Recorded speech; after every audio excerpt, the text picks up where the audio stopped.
বাংলা সাহিত্যে ব্রজবুলি একটি গুরুত্বপূর্ণ শব্দ, একটি খুব পরিচিত এবং সুপ্রাচীন শব্দ।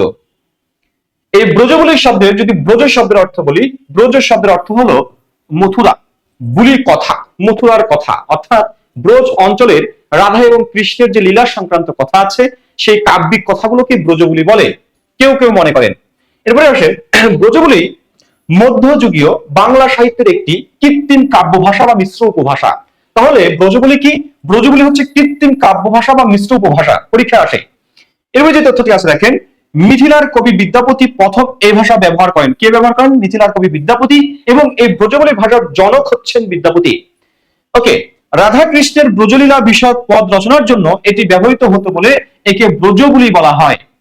বাংলা ও মৈথিলি ভাষার মিশ্রণ হচ্ছে ব্রজবুলি ভাষা।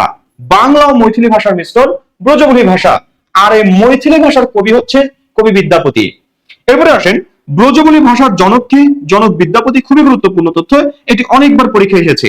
বিদ্যাপতির হাতে সৃষ্টি হলেও এই ব্রজবুলি ভাষাটি বাঙালি কবিদের হাতেই পরিপুষ্ট হয়েছে, মানে এটি হৃষ্টপুষ্ট হয়েছে, এটি সুদৃঢ় হয়েছে, সুন্দর হয়েছে, পরিপক্ক হয়েছে বাঙালি কবিদের হাতে। ঠিক আছে, আপনাদের কাছে প্রশ্ন, আপনারা বলবেন যে এই বিদ্যাপতির ভাব শিষ্য কে? বিদ্যাপতি হচ্ছেন একজন বৈষ্ণব কবি, আদি বৈষ্ণব কবি, অবাঙালি কবি, যিনি বাংলা ভাষায় কোনো পদ রচনা করেননি।